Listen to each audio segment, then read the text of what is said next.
Welcome. नमस्ते। तो 28 मई को है इंटरनेशनल मेंस्ट्रुएशन डे और आज की कहानी हमारी मेंस्ट्रुएशन पर ही है। तो मेंस्ट्रुएशन के आसपास बहुत सारे सुपरस्टिशंस हैं, बहुत सारी धारणाएं हैं जो सही हैं या गलत तो हमें पता नहीं, पर बहुत सारा डिबेट ज़रूर है इस चीज़ पर। तो आज कुछ चीज़ें समझते हैं तो शायद हो सकता है हमें कुछ उस जवाब मिल जाए उसके। तो मेंस्ट्रुएशन को हिंदी में कहा जाता है मासिक धर्म। मासिक धर्म बिकॉज हर महीने आता है, हर एक साइक्लिक फॉर्मेट में आता है। ये साइकिल होती है 28 दिन की। इन 28 दिनों में जो औरतें और लड़कियां जो इस फेज से गुजर रही होती हैं वो डिफरेंट फेजेस से जाती हैं। वो फेजेस क्या होते हैं? तो पहला फेज़ होता है मेंस्ट्रुएशन का, जिसपे ब्लीडिंग शुरू होती है। उस वक्त हमारी एनर्जी काफ़ी लो होती है, बहुत हैवी फील कर रहे होते हैं और हमारा किसी से मिलने का मन नहीं करता, अकेले रहने का मन करता है, ज़्यादा बात करने का मन नहीं करता, चुप चुप से रहते हैं और थके हुए या आराम करने का ज़्यादा इच्छा होती है। तो इस समय हमारा जहाँ तक बॉडी की इम्प्योरिटीज़ क्लीन हो रही होती हैं, मन की इम्प्योरिटीज़ भी क्लीन हो रही होती हैं। तो बहुत सारी नेगेटिव एनर्जी और नेगेटिव इम्प्योरिटीज़ हमारी बॉडी से निकल रही होती हैं। दूसरा फेज़ हमारा होता है प्री ओव्यूलेशन का। इसको रिकवरी फेज़ मान सकते हैं क्योंकि अब पीरियड या तो ख़त्म हो गया या बिल्कुल ख़त्म होने पर आ रहा है। तो उस समय हम लोग एनर्जी गेन कर रहे होते हैं, हम लोग थोड़ा बेटर फील करना शुरू करते हैं, अच्छा फील करना शुरू करते हैं, कुछ नई करने की इच्छा भी रखते हैं। तीसरा फेज़ होता है ओव्यूलेशन का, जब एग प्रिपेयर होता है पॉसिबल कंसेप्शन ऑफ प्रेगनेंसी के लिए। उस फेज़ में हमारे की एनर्जी काफ़ी हाई होती है, हम बहुत एंथुसियास्टिक होते हैं, बहुत हैप्पी रहते हैं, चेयरफुल होते हैं और लोगों से मिलने का मन करता है, बाहर जाने का मन करता है, बात करने का मन करता है। चौथा फेज़ होता है हमारा प्री मेंस्ट्रुएशन फेज़। अब जब हम 21वें दिन में आ गए हैं तो हमारा जो बॉडी है वो हमारी अगले साइकिल के लिए तैयार होना शुरू कर देती है क्योंकि 28वां दिन अब पास ही आने वाला है। और ये जो 28 दिन की साइकिल है, ये साइकिल जब से औरतें हैं, जब से इंसान है, औरतें हैं या फिर मेंस्ट्रुएशन है, तब से ये साइकिल मैप थी मून से, चाँद से, क्योंकि चाँद की न्यू मून से लेके फुल मून तक 28 दिन की साइकिल होती है। ऐसे ही हमारी एक साइकिल से लेके अगली साइकिल तक 28 दिन का गैप होता है।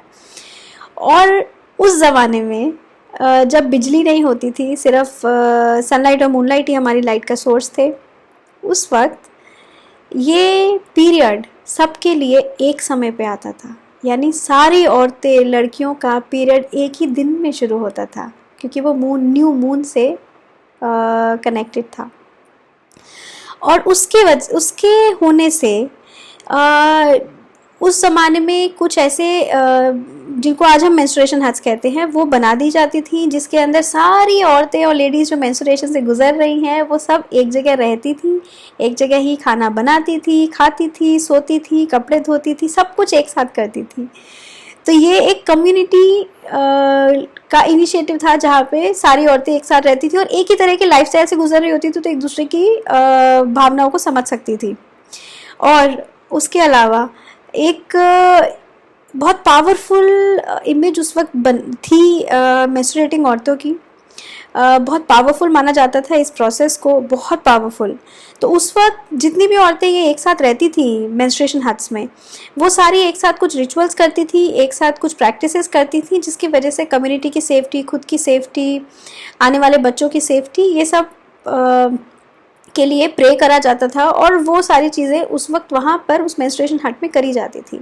उसके अलावा जब सारी औरतें एक साथ पीरियड पर होती हैं तो वो सारा का सारा ब्लड की जो स्मेल होती थी, वो ब्लड की स्मेल से जंगली जानवर अट्रैक्ट होते थे।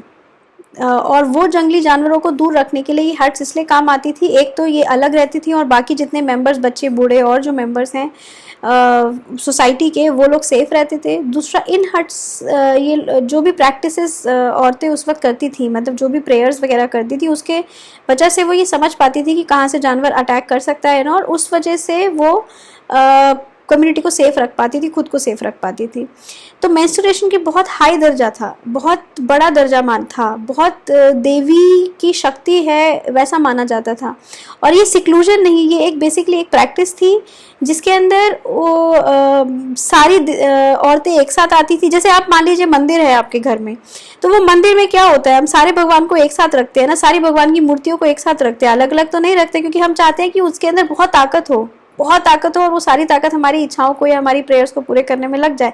बस उसी तरीके से ये मेंस्ट्रुएशन हर्ब्स बनाई गई थी कि वो जो पावर है, वो जो देविक पावर उस वक्त औरतों में आ जाती थी क्रिएशन की किस तरह से, इस तरह से, क्योंकि मेंस्ट्रुएशन पहला स्टेप होता है नई जिंदगी को जीवन देने का, एक नई जिंदगी को लाने का।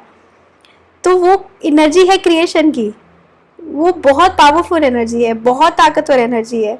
तो उस सारी एनर्जी को एक जगह रखा जाता था जिससे कि बहुत बड़ा कम्युनिटी इम्पैक्ट हो सके। और दूसरी चीज़, जब ये एनर्जेटिकली हमारे शरीर में 7 चक्र होते हैं और एक एनर्जी सिस्टम होता है, वो एनर्जी सिस्टम जब हमारा मेंस्ट्रुएशन का पहला हफ्ता होता है तो हम लोग उस वक्त वो जो नेगेटिव एनर्जी रिलीज कर रहे होते हैं और पॉजिटिव एनर्जी के लिए अगले हफ्ते की तैयारी कर रहे होते हैं, हमारे चक्रास बैलेंस हो रहे होते हैं। और उस समय हमारे को आराम की ज़रूरत होती है और हम लोग वल्नरेबल, यानी कोई भी एनर्जी हमें उस वक्त इम्पैक्ट कर सकती है। तो उससे सिक्लूडेड रखने के लिए ये मेंस्ट्रुएशन हर्ब्स काम आती थी, जिससे कि वो औरतें अपनी एनर्जी को प्रोटेक्ट कर सकें, अपनी आगे आने वाली दिनचर्या के लिए तैयार हो सकें और एक तरीके से अपना आने वाला हफ्ता या आने वाले जो भी दिन हैं वो अच्छे से बिता सकें और उस समय अपने आप को आराम दे सकें। इसलिए बना था ये सारी मेंस्ट्रुएशन हर्ब्स का कॉन्सेप्ट और सिक्लूजन का। पर आज हम कुछ और ही समझते हैं उस चीज़ से।